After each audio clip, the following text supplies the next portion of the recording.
Hi folks, this is Vicky from Pattern Princess. Today I wanted to show you how to work this lovely stole.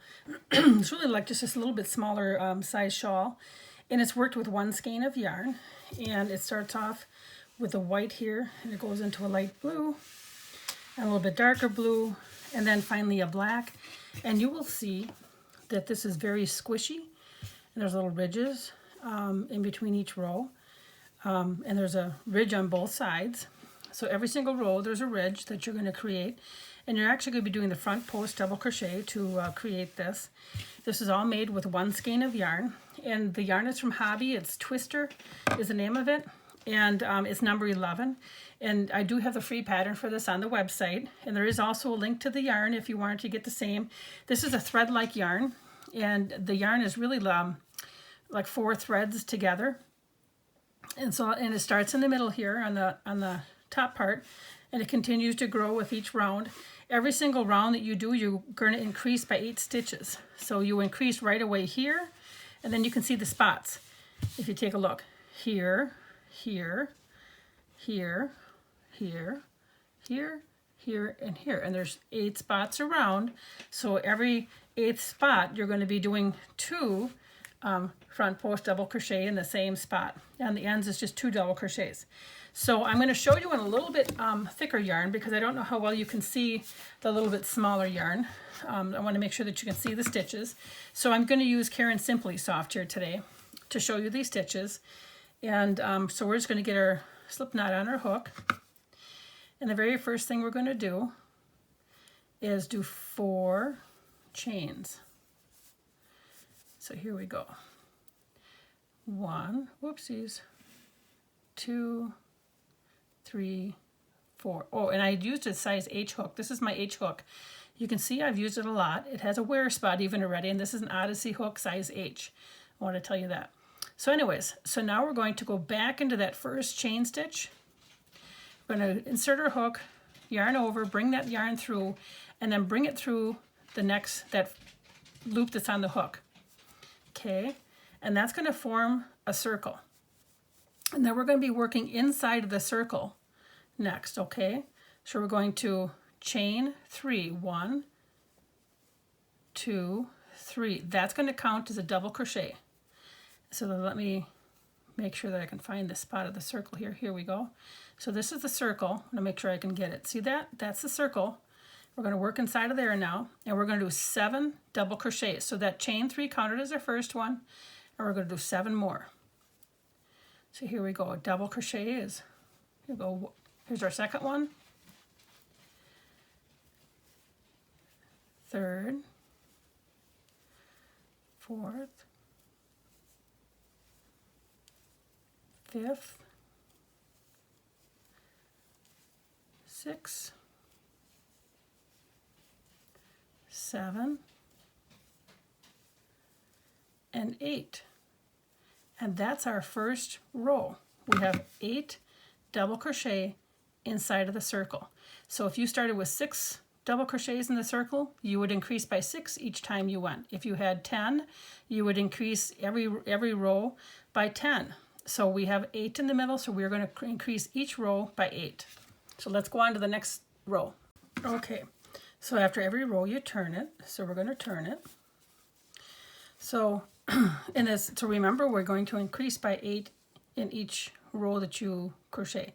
So because we had started with 8, we're going to do 2 double crochet or 2 front post double crochet in each one. This very first one though, and the very last one, we just do 2 double crochet. Okay, so we're going to chain 3. That's going to be our first double crochet. Yarn over, and then right in that through the top 2 loops, put your hook, yarn over, bring it through 2 loops, and 2 loops, there's your 2 double crochet. Now yarn over, and then go behind this post, in front of this post, behind this post, and in front of the next post. And we're going to yarn over, and then now you just complete your double crochet like you normally would. There's 1, and we're going to do it again. That same post. It may seem a little bit bulky with this yarn, but with this thinner yarn, it works. You can't even tell the places hardly. Let me see. I'm looking here. Okay. Here's one right here where we had the two front post double crochets right there. Okay, so when you don't have the front post double crochet or the double crochet like that, you just do one in the rows. But we're going to do in each one of these now, we're going to do a front post double crochet, and we're going to do it 2 of them. So there's another one, and in this row we should have 16 when we're completed. So we're going to do 2 in each. Whoops, I missed some yarn. Hold tight. Yarn over, put my hook underneath that post, and I missed it. There we go. Ah, there's one. It's a little bit different working with the thicker yarn doing this, 2 of them on it, but that's okay. We'll get, you know what, I miss it again. Come on, stay with me. Sometimes that does happen, even when you're just working with the thinner yarn, where you're kind of lose that yarn behind that post, but it'll come. So again, we're doing 2 front post double crochet on each one.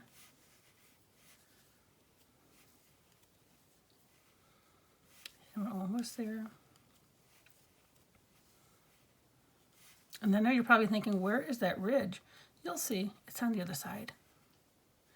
And then in the very last stitch, which is that first chain 3, we're just going to do 2 double crochet. Here's 1, and here's 2. So that's the end of row 2, but let me turn it. You see how there's a ridge starting right here? It's kind of hard to see because it's small. But as you grow, the ridges get bigger. Or I should say, you know, wider, longer. They don't get any wider this way, any taller, they just get wider. So you see this? This is the first row that we have completed, because here we had 2 front post double crochet in each one. Okay, so now with row 3, I'm going to talk to you a little minute here while I get the rest of my yarn. With row 3, you're going to start to expand your stitches, remember, by 1 stitch in between your increase stitches. So we have our work turned. Okay, so we're on the ridge side now. We were just crocheting on this side. I've turned my work. So now we're going to add a double crochet in between each of our 2 front post double crochet. So every single row, remember, increases by 8. So we're going to do a double crochet, or I should say chain 3, and then a double crochet in the same stitch. That's our increase, our first one. Then in the next stitch, right here is our next front post, or I should say our next post. We're going to do a front post, just 1 front post double crochet, and then in the next stitch, which is right here, there's 2 of them in here, so we got to tuck in there, and we're going to do 2 front post double crochet, because that's our second increase, because we'll have 8 of them.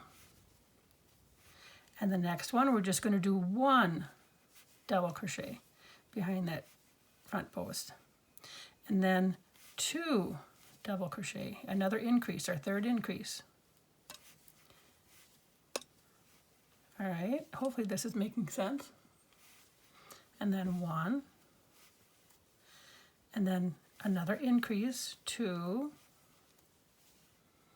And you can see once you kind of get the hang of it, it really starts to flow. 2, and then we go 1,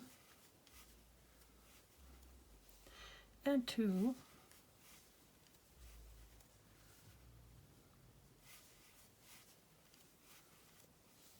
and in this row, we had 8 the first row. The second row we should have had 16.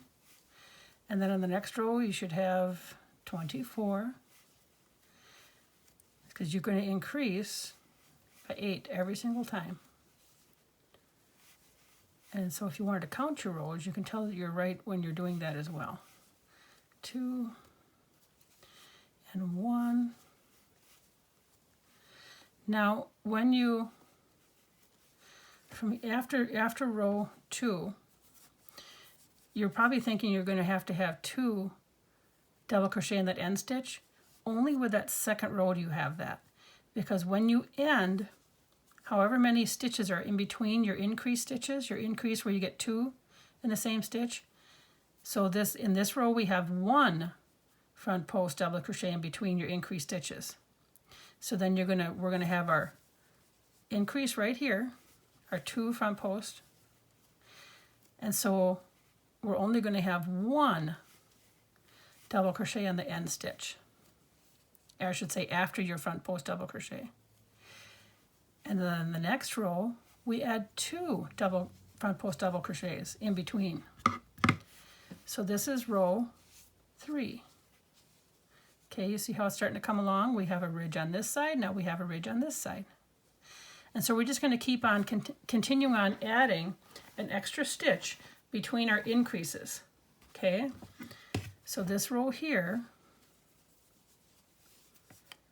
we're going to chain 3, 1, 2, 3, double crochet in the same stitch, and then we're going to have just 2, if I can get my stitch, front post double crochet in a row, 1, and then a front post double crochet in the next stitch,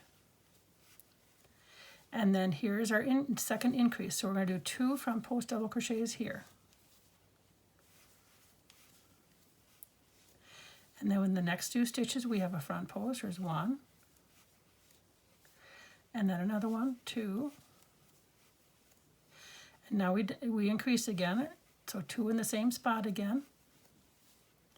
So does that make sense? So now we're putting 2 stitches between these. I gotta get all my yarn pieces. Okay, then we have another one in this stitch and the next one. And then we have our increase again. And every time it increases by 8 stitches because you're adding an extra stitch in between. So we got another 1.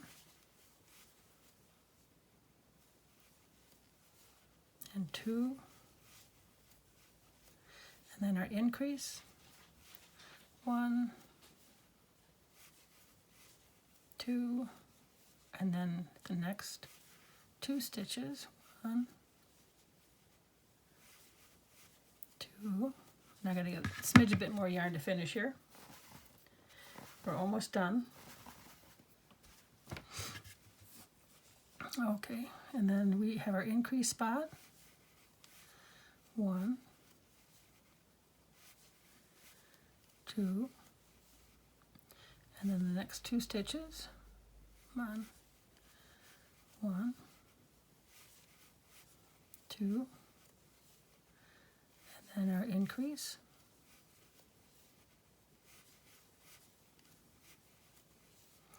and then we have the next 2,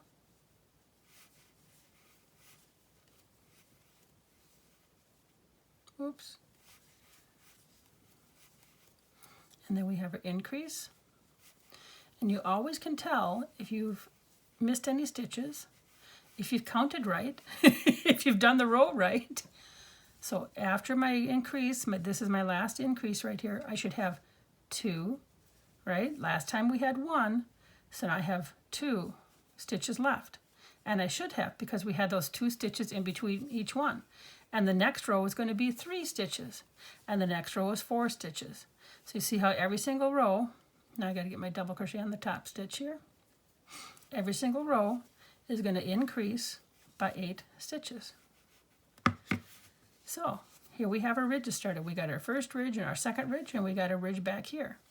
So, and of course, it's kind of a bulky yarn to be doing this in. I don't know that I would do this in this yarn because it's very thick and very bulky.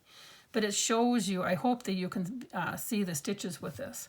But when you have a nice light, like a fingering yarn like this is a fingering yarn.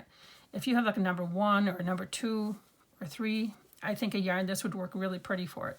But this just has a really fun squishy texture, and I called this the blue lace agate stole because we pick agates on the shores of Lake Superior. We go vacationing there.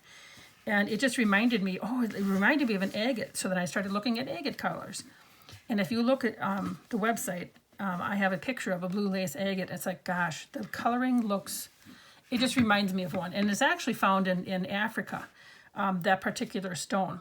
So I called it the Blue Lace Agate. So I hope that you enjoy this pattern. This was a fun pattern to do, and it really is elegant. You can dress this up with a pin. You know, I think wear this for a fancy occasion, but I think, you know what, you could wear this over a t-shirt and dress up a pair of jeans too if you wanted. I think that this would be it's just a fun to do in a whole bunch of different colors, but it also reminds me of like the waves on the water. If you kind of like look across it, it reminds me of that. So anyways, enjoy the pattern. Thank you for watching. Remember, this is free on the website. You can purchase an Etsy pattern that is without ads. That link as well is on the website. Please remember to like, share, and subscribe. And thanks again for watching.